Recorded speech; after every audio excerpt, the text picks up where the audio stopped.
Welcome to A1 Storyteller, where powerful stories come to life, stories that reveal deep truths, challenge injustice, and leave you thinking long after the ending. If you're new here, hit that subscribe button because what you're about to hear will shock you, inspire you, and maybe even change how you see the world. Today's tale is more than just about high school drama. It's about identity, strength, and a secret so deep it could shake an entire city.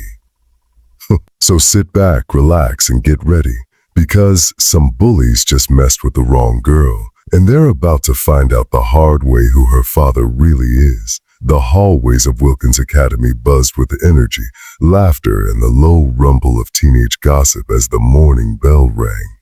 Students gathered at lockers, exchanged fist bumps, and scrolled mindlessly on their phones as they waited for first period. But in the midst of all the noise, one presence moved through the halls almost like a ghost, silent, alone, and unmistakably new. Her name was Amira Bennett. She was a dark-skinned girl with tightly coiled braids that cascaded down her back like a waterfall. Her deep brown eyes held a calmness, almost too mature for her 16 years. She wore a plain black hoodie, jeans, and sneakers. Nothing flashy, nothing loud, just invisible, if she wanted to be. And that's exactly what she wanted right now, to stay under the radar. But that was never going to happen. Wilkins Academy was one of those elite prep schools filled with the children of lawyers, CEOs, tech moguls, and old money families who thought they ruled the town. It wasn't just about academics, it was about image, status, and power. And Amira, she didn't fit their mold. The whispers started as soon as she stepped into the building. Who's the new girl? Who she doesn't look like she belongs here? I bet she got in on scholarship. But Amira didn't flinch. She'd heard worse before, much worse. She kept her eyes forward and made her way to her locker, her mind focused on the one goal that mattered most to her. Graduate quietly, make her dad proud, and disappear into the next chapter of life. What no one knew, not the teachers, not the students, not even the principal, was that Amira's life wasn't just different. It was dangerous, because her father wasn't just some hard-working man from out of town. He was Daniel Ghost Bennett. The most feared, secretive black mafia boss in the East Coast. Earlier that morning, Amira sat across from her father at the breakfast table in their mansion on the outskirts of the city. The kitchen was quiet, luxurious, and smelled faintly of fresh-baked sourdough and her dad's strong Cuban coffee. Food. Their family chef, Pierre, had just finished plating her scrambled eggs. Daniel Bennett was a man of few words. He had the kind of silence that filled a room like thunder. His deep-set eyes scanned the morning paper while his left hand absently traced the rim of his coffee mug, a mug that held no logo, no branding, just jet black ceramic. Much like the man himself. "You ready for today?" he asked without looking up. Amira nodded. "Yeah." Moore nodded. "Oh yeah." "Keep your head down," he said softly but firmly. "Or smart. Make your moves in silence." "I know, Daddy." He finally looked up, meeting her eyes. There was something unspoken in his gaze, an edge, a warning, a father's concern wrapped in layers of secrecy. "I got ears everywhere," he added. "If anybody bothers you, anybody crosses the line." She smiled gently. "I got this." He smirked, proud but cautious. "You're your mother's child. Fire in your blood." Amira stood, grabbed her backpack, and kissed his cheek. "I love you." As she walked out of the room, Daniel Bennett leaned back in his chair, sipping his coffee with narrowed eyes. He knew better than anyone what kind of world his daughter was walking into. And while she wanted to be normal, the truth was, nothing about her life was normal.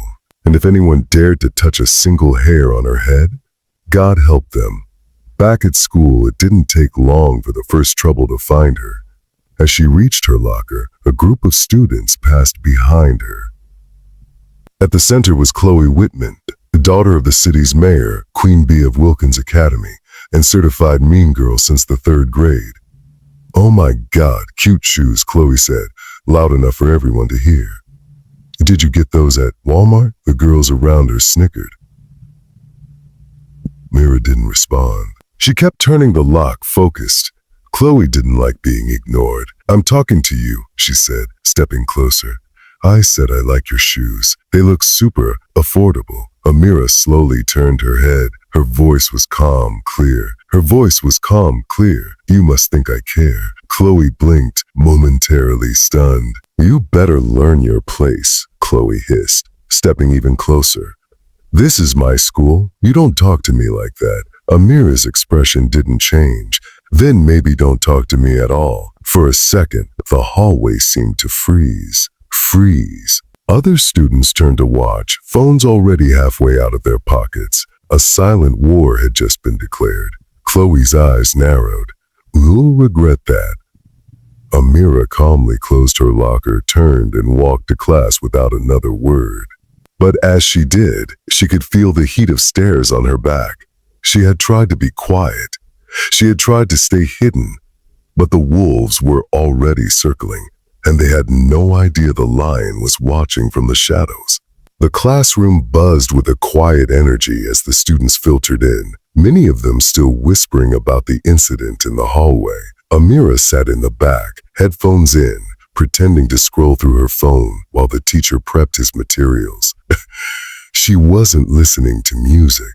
The headphones were a barrier, a silent message. Don't bother me. But one person didn't get the memo. Hey, a boy's voice said beside her. She looked up to see a tall, lanky guy with curly hair and thick-rimmed glasses. His name tag from the school orientation still clung to his backpack. I'm Elijah Carter. You're the new girl, right? Amira raised an eyebrow.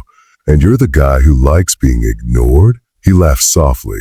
Affair. Just thought I'd introduce myself. We've got the same schedule, it looks like. She stared at him a moment longer, measuring his sincerity. He didn't seem like the Chloe type, more nerdy than popular. Probably smart. Probably harmless. I'm Amira, she finally said. He grinned.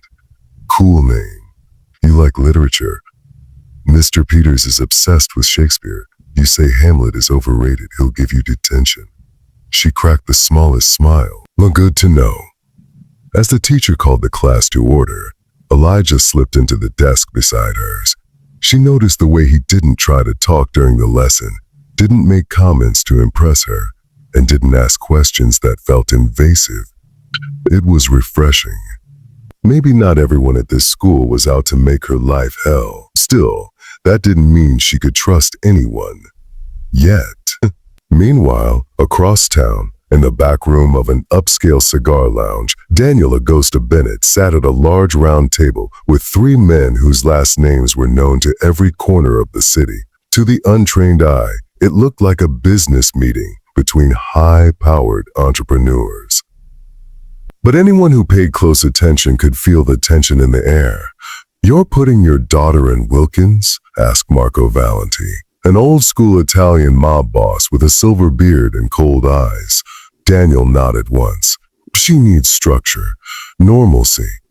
You really think that place is normal? Grunted Vincent Russo, pouring himself a glass of bourbon. That school's a snake pit. She can handle it, Daniel said simply. A third man, a quiet but deadly Jamaican underworld figure named Kingston Wallace, leaned forward. Still, Daniel, if anyone finds out who she is, won't. Daniel said, steel in his voice. She's not in the game. She's just a kid. Your kid, Marco pointed out. Exactly. Silence fell for a moment. Then Daniel added, I'm not asking permission. I'm just letting you know, if anything touches her, we burn the city to the ground. Everyone nodded. No one argued.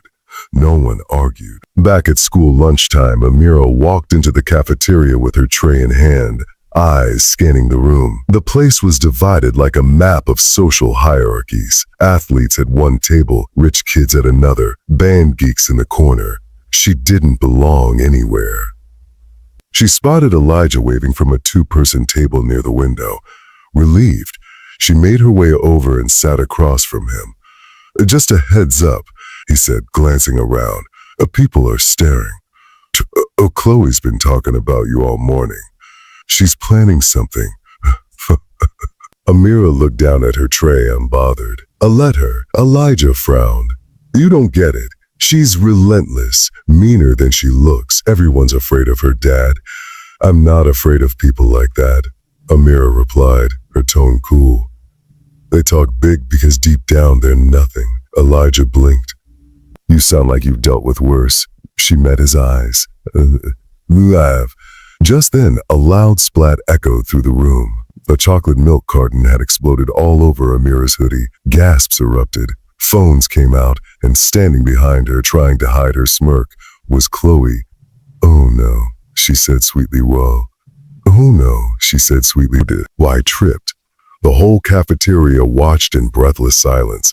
Elijah stood halfway, unsure what to do. Amira slowly stood from her seat, drenched, milk dripping from her sleeves, but she didn't say a word. She didn't cry. She didn't scream. She didn't scream. She simply looked at Chloe with a coldness that sent a chill through the room. Then, without warning, Amira reached over and calmly picked up her untouched tray of spaghetti and dumped the entire thing down Chloe's front. The cafeteria erupted in chaos, screams, laughter, shouting. Chloe stood frozen, red sauce dripping from her designer blouse. Amira leaned close and whispered, "And now we're even." Then she walked out of the cafeteria like a storm passing through. Elijah stood in awe. His mouth hung open. Whoa! Later that night, Daniel was sitting in his private study when his phone buzzed. It was an encrypted message from one of his bodyguards posted near Wilkins Academy. A small incident. No threats. She handled herself. Daniel stared at the screen for a long moment before putting the phone down. He allowed himself the smallest smile. She's learning. But even as he tried to enjoy the quiet evening, he knew the peace wouldn't last. If Amira had just embarrassed the mayor's daughter, things were about to get messy. The next morning, Amira stood in front of her bedroom mirror, tightening the laces of her black combat boots. The hoodie from the day before was gone, ruined beyond saving, but she didn't care. Today she wore a crisp black t-shirt and a fitted denim jacket, her hair pulled back into a tight ponytail. She looked fierce. She felt calm, that dangerous kind of calm that settled just before a war. Downstairs, Pierre handed her a packed breakfast burrito and a protein smoothie without a word. He had seen the footage already. Someone had sent it to one of the private lines connected to the estate. Everyone in the house knew what happened. No one said a thing. But as Amira reached the front door, her father's voice echoed from the shadows of his office. Amira, she turned. He stood there, tall and immovable, dressed in a charcoal gray suit, cufflinks glinting like daggers. Fool, you made a statement yesterday, she shrugged. He started it. You think that ends it? No, she said unfazed. Unfazed starts it. Daniel nodded slowly. Good. Just don't forget who you are. Don't forget how to disappear when you need to. I won't. He stepped forward, placing a hand on her shoulder. And if anyone lays a hand on you, anyone, you tell me. Amira smiled. By the time you find out, it'll already be handled. Daniel smirked. That's my girl. At Wilkins Academy, the moment Amira stepped onto campus, she felt it. The stares, the tension, the silence before something wicked. Every hallway she walked down, students turned to look. Some laughed, some nodded with respect. But Chloe's group, they weren't laughing. In the distance, Chloe stood with her arms folded, flanked by her loyal lackeys, Savannah and Harper, both equally privileged, pale and petty. May, said Peter. She humiliated me, Chloe snapped. She'll pay, Savannah muttered. Harper glanced around nervously. But we can't touch her, not in school. You saw how fast that video went viral. People are starting to like her. If she wants to play tough, fine, Chloe sneered. We'll play smarter. We'll ruin her from the inside out. She pulled out her phone and tapped the screen. A time to dig. First period chemistry, Mr. Rowland's class was a symphony of chaos. Students whispering behind test tubes, bored kids flicking erasers, and the occasional loud bang of an experiment gone wrong. Amira sat near the front, paired once again with Elijah. She liked his energy, low-key, respectful, no ulterior motives, just a kid who enjoyed anime and chemistry. "I think you've got fans now," he whispered. "Did you see the post on Insta? You've got your own tag, Spaghetti Queen," she groaned. Words. "I didn't ask for attention." "That's the funny thing," he said. "The people who don't want it usually deserve it the most." She glanced sideways at him. "That's supposed to be deep," he chuckled. Nah, just honest." As they resumed mixing compounds, Amira's instincts twitched. She could feel someone watching her. She turned her head slightly and saw Luka Jackson, the school's golden boy quarterback and Chloe's ex-boyfriend, staring at her from across the lab with narrowed eyes. He wasn't gawking. He was analyzing. She raised an eyebrow. He gave a single nod, then turned away. Strange. Lunch period, the setup. Amira sat down at her usual table. Elijah was off grabbing extra napkins. She popped open her lunch and barely had time to take a bite before a shadow fell over her tray. It was Chloe. But this time, she wasn't alone. Next to her stood Vice Principal Rourke, a stiff man with a pencil mustache and a serious vendetta against anything that didn't look like tradition. "Amira Bennett," Rourke said, eyes narrowing. "Come with us." "For what?" "You've been accused of stealing another student's phone and posting explicit images from their account." Amira blinked. "Excuse me?" Chloe smirked behind him, crocodile tears forming. "I trusted her. I gave her a chance, and she hacked my phone. I can't believe someone would do this to me." "That's a lie," Amira said coldly. "I've already notified your father," Rourke continued, "who will remain in the detention annex until we get to the bottom of this. We're suspending me based on her word alone? She has proof. And you, young lady, have a reputation." The word stung. Amira clenched her fists. Reputation? She hadn't even been at this school 2 full weeks. As Rourke let her out, Chloe whispered with a venomous smile, "I told you you'd regret it." 2 hours later, detention annex. Amira sat alone in the gray-walled room with flickering, fluorescent lights. The clock ticked slowly, taunting her. Then the door opened. Daniel Bennett walked in. Not angry, not loud, just calm, that terrifying kind of calm that made grown men fall to their knees. The moment the detention officer saw him, he backed away without a word. The man radiated authority, even out of his element. Amira stood up. "They're framing me." "I know. You saw the post?" He did. "I didn't touch her phone. I believe you." She swallowed the lump in her throat. "Then why are they doing this?" Daniel tilted his head. "But because they're small. And you're fire. Fire scares people." He reached into his coat and pulled out a flash drive. "I had my guys trace the IP address that uploaded the post. Guess where it came from?" She blinked. "Her house?" He nodded. "From Savannah's tablet, on Chloe's network." "Oh. I've got screen caps, pings, and timestamps. This whole thing was staged." A slow fire ignited in Amira's chest. Not rage, not revenge. Something deeper, clarity. "You gonna expose them?" "No," Daniel said, handing her the flash drive. "You are." Amira stared at the device. Then she smiled. The lights were low in Amira's bedroom, but her mind was bright with fire. The moment she was released from the detention annex, her father had handed her the flash drive and said just 3 words, "Finish this clean." She understood what that meant. She didn't need fists to win this war. She needed focus, strategy, precision. She plugged in the flash drive to her encrypted laptop, a custom-built beast her father's tech team once used for high-level data operations. The moment it connected, layers of coding whirled across the screen. She cracked through the firewall like butter, her fingers dancing across the keyboard. Every click, every scroll was calculated. The files her father gave her were comprehensive. Screen captures of Chloe's friend Savannah logging into her device from Chloe's home Wi-Fi network. Timestamps synced to the moment the explicit Instagram post went live. Shown, and audio logs pulled from private school surveillance where the girls joked about pinning it on Amira. "She's new," Savannah's voice said in one of the audio files. "No one will believe her. She's angry and weird and scary. Perfect scapegoat." Amira paused the clip and stared at the screen. Something inside her hardened. They didn't just hate her, they hated what she represented. Black, brilliant, unbothered. She didn't grovel like they expected. She didn't shrink when they mocked her. She stood tall, and that terrified them.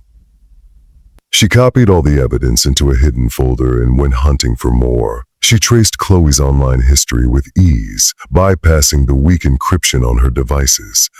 That's when she discovered the group chat. A private group on Instagram named Untouchables. Every message was a confession.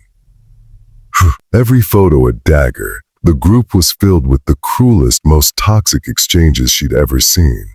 They mocked teachers, body-shamed classmates, exposed secrets shared in confidence. One message from Harper made Amira's stomach churn. "Can we just plant something on the Bennett girl? I bet her gangster daddy can't clean that fast." Amira copied everything.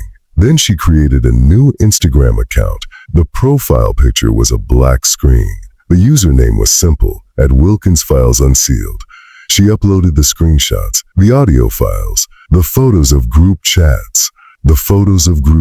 She posted in bursts, just enough to set the fuse but leave people hungry.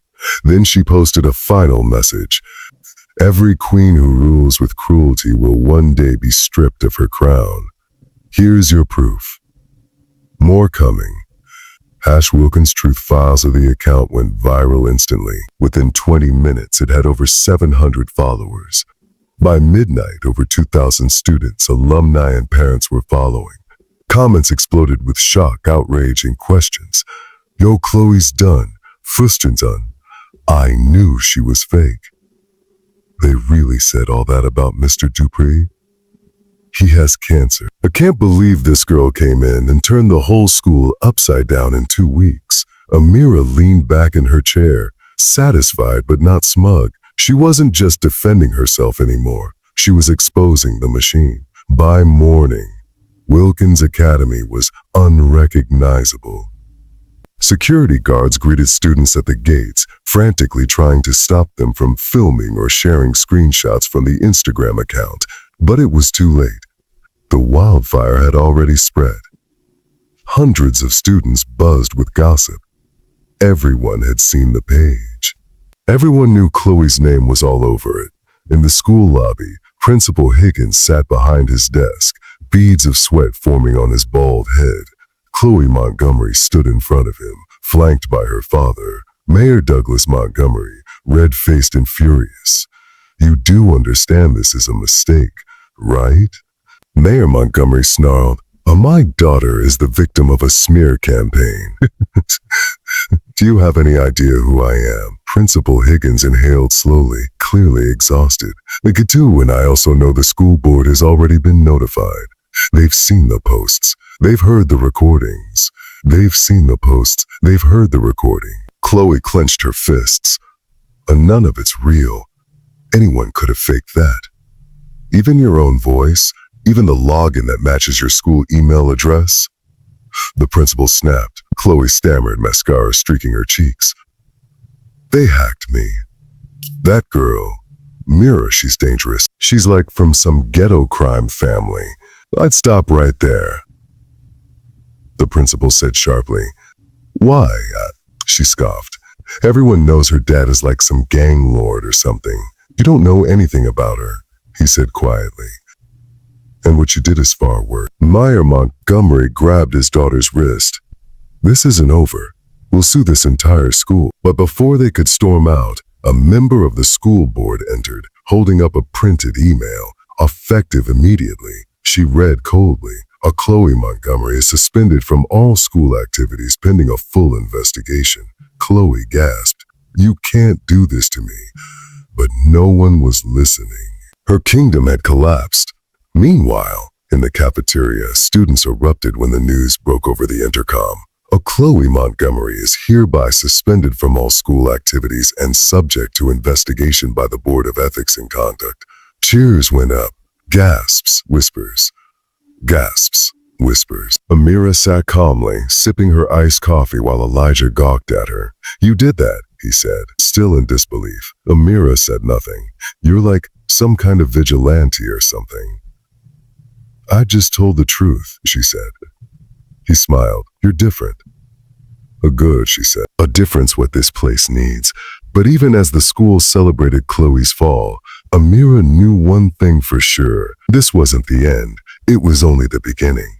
Amira didn't go home right after school. She climbed into her father's car as usual, but instead of heading to the estate, they drove to an old rooftop overlooking the city, a secret place they used to go when she was little, when her mom was still alive. The sun was setting, casting gold and blood-red streaks over the skyline. The wind whipped around them. Daniel Bennett stood tall, dressed in a custom-tailored black suit, sunglasses reflecting the horizon. "We've started something," he said. "I'm finishing it." He handed her a thick envelope. "That's not just Chloe's family. That's every board member at Wilkins." "You were right. They're all dirty. The principal's hands are tied because the money flows from the top." Amira opened the envelope. Financial records, internal emails, tax evasion, payments to silence victims. "All this time," she whispered, "they've been covering up for each other." "But Wilkins is a system," Daniel said. "And you just cracked the door open." She turned to him. "Then help me kick it down." Daniel raised an eyebrow. "You ready for that? You ready to expose all of them? They used me, framed me, laughed at me.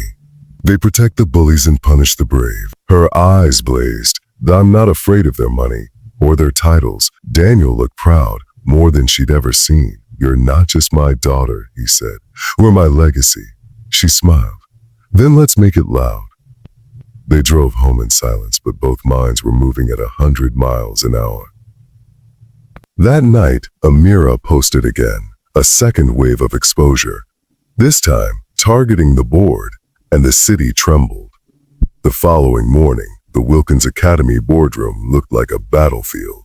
8 members sat stiffly at the long mahogany table, suits pressed, smiles fake. At the head sat Eleanor St. James, board chairwoman, a woman known for her perfectly lacquered nails and ice-cold manipulations. These people weren't educators, they were investors. Their children ruled the school while they cashed checks and covered scandals. But today, they weren't in control. The room's massive screen lit up, displaying a private Zoom link sent from an encrypted source. One by one, the members' dirty secrets appeared on the screen, each backed with time-stamped files, photos, and bank statements. Board member Robert Langston funneled donations into a fake scholarship fund that only existed on paper. Marjorie Cleaves fired a teacher for reporting harassment and paid the man off with hush money. Dale Montgomery, Chloe's father, used public funds for private travel, logging them as community education outreach. The room exploded. "Where did this come from?" Eleanor snapped. Her assistant ran in, pale as a ghost. "Ma'am, the Instagram account, it's up again. The files are live. People are sharing them. The mayor's office has already issued a statement. The media they're all over it." "What? Shut it down." I can't." The account's been mirrored across multiple platforms. They're calling it the Wilkins Leak. Just then, every screen in the room lit up with a new message. "A school that protects corruption is not a school. It's a cartel, and I'm burning it down." The signature. News vans surrounded Wilkins Academy like vultures by midday. The students were in lockdown while police swarmed the offices, seizing files and freezing hard drives. Parents flooded social media, furious and ashamed. And in the center of it all, Amira walked through the hallway like a storm-given skin.